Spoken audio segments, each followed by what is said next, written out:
Welcome to Next with Steph. Today I'm going to show you how I made this three-dimensional deer head. It's cute, right? Ignore the bad hair, but I really wanted to get this video finished today. If you like this video, hit subscribe. If there are any other ideas or projects you'd like to see me try, leave a message. Otherwise, let's get started.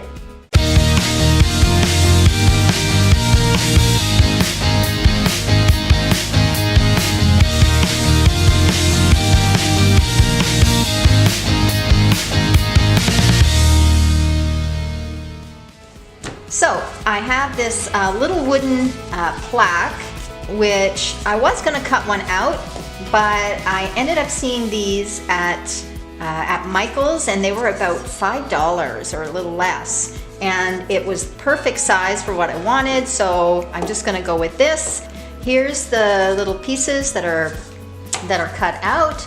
I've opted to use what do we call it? I opted to use the laser engraver to cut this out instead of using a jigsaw or scroll saw for this. If you wanted to use a scroll saw or jigsaw, you could do that. These ones are pretty small, so it might have been a little bit difficult. You might want to go a little bit bigger if you're using a jigsaw or a different type of saw. In any case, so it's a little bit of a cheat, but I love doing it this way. The die cut for this is going to be included. I'll put a link for it so that you could get that if you're interested in doing that. Let's talk about the things that we're going to need to complete this project. We're going to need a glue gun. I'm going to use that just a little bit to help hold things together. I'm going to be using this Gorilla wood glue to glue it together. I'm gonna be using this stain, and I'm really excited about this stain. I can't wait to show you the color and how I came about choosing it.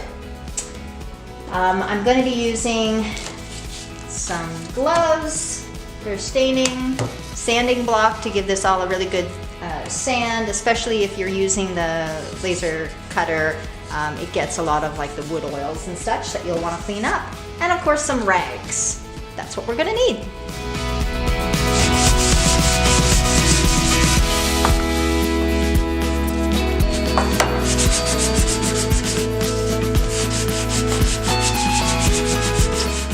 Some of this oil is really hard to get off, so I might want to use a heavier grit paper for some of this for the initial sand.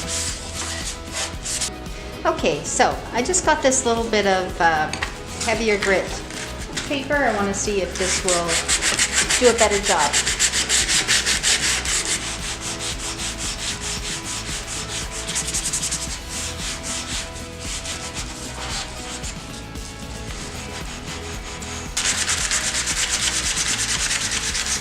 I'm also trying to be a little bit careful because this is not very thick wood. It's say it's maybe 3/8 thick, so I don't want it to break on me because then I have to start all over.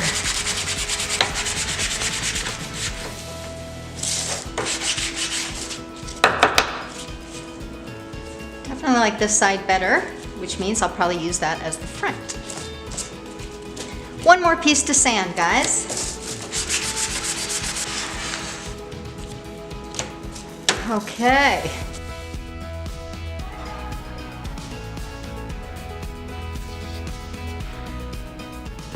Okay, so I want to show you some of the stains that I've been looking at, and I'm particularly liking this Varathane color right here.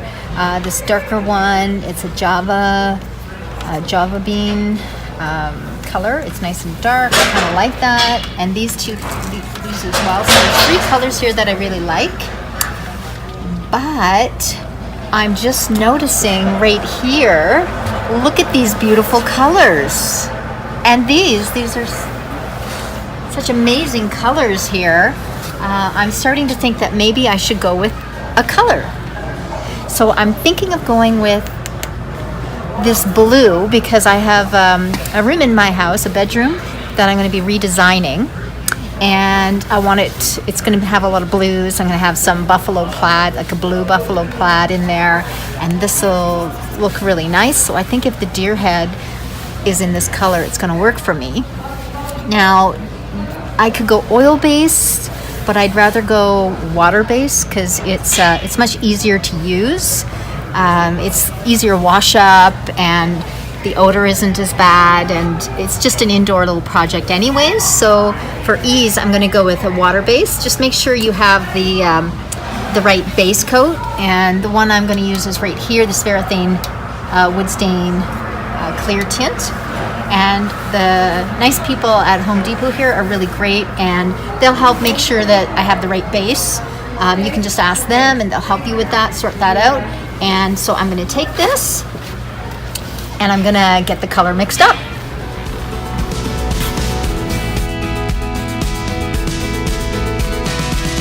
Alright, ready to get staining here. So as I said, I'm really excited about this stain color that I picked.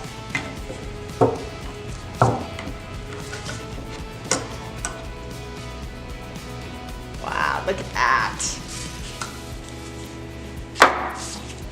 Just going to use a little cloth.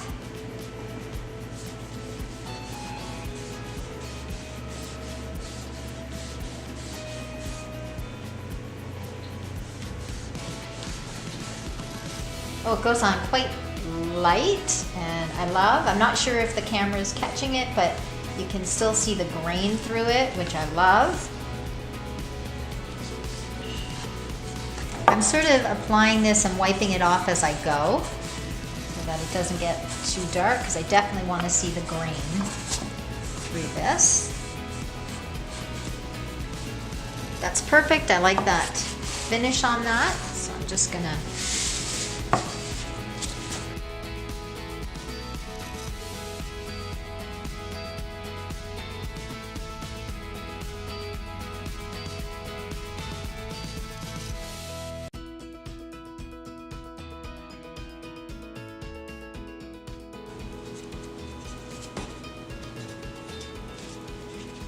little catastrophe.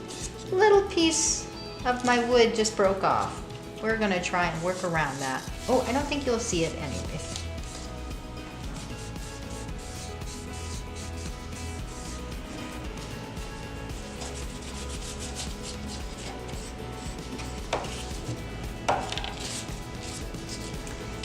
And we've got the final piece.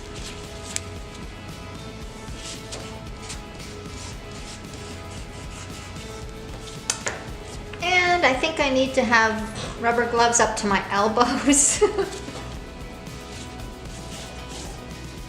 Okay, I think I finally got all of those little nooks in there.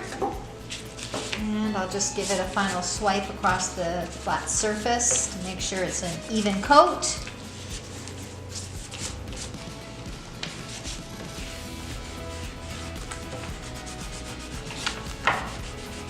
Also, I think next time I'll use a better rag, because these ones are a little bit linty, but I was just using just a little rag from a leftover dish towel. Okay, so I'm going to start gluing this together, and my original thought was to leave a little space at the top and put glue from here to here, and then I was going to put a dab of hot glue on the ends so that the hot glue would hold it. But I'm a little concerned that because this is so flat, that the hot glue will actually keep it from having a good seal. So for this part, the head, I'm going to just put white glue top to bottom and stick that on. I'll give it a little bit of time to dry, and then I'll attach the antlers and the ears. The other thing I wanted to explain is that when you use the template, I just want to make note that these things sort of fit together tightly, and depending on the width of the wood that you're using, you need to make sure that this little notch in the antlers should be the same size as the width of your wood that you're using. So as long as you do that, everything should fit together.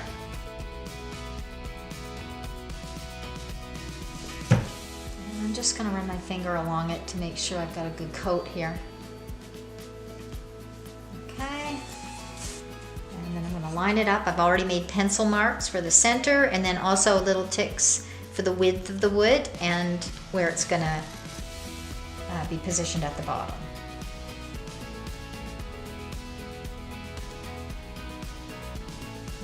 Push that down. It's sliding a bit, which we kind of want to give it a little bit of a nudge so that the glue spreads nicely. I'm gonna hold it for a few seconds here so that I know it's catching. It doesn't take long for this white glue to sort of start drying up and holding. So I want to make sure I get a good bond.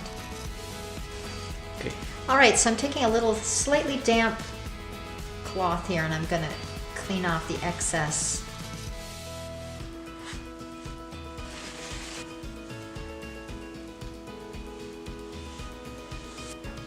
I've given this a little bit of time to dry before I put on the antlers. I think we're good to do that now.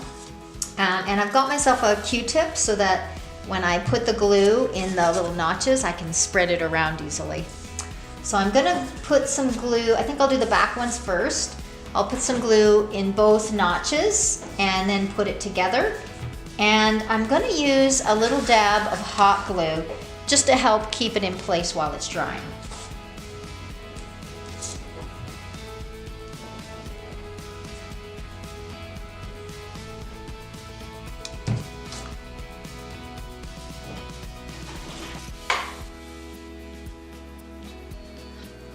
Just remember to have a damp rag on hand in case there's a little excess of glue, then you can always just wipe it off. Now the fit on these isn't quite as tight as I'd like it to be, so I'm gonna sort of push it to the front and I'm gonna put a little dab of hot glue right in the back. Oops, it's fallen there a little bit. A little bit of hot glue. That shouldn't be noticeable because it's in the back. Okay, so I'm going to bring the wood stain can in here so that I can prop it up and hold it up so that I can work away on my other antlers. Okay, I think that one is dry enough. I'm just gonna, again, apply some glue to this other set of antlers. Use my Q-tip to spread that around.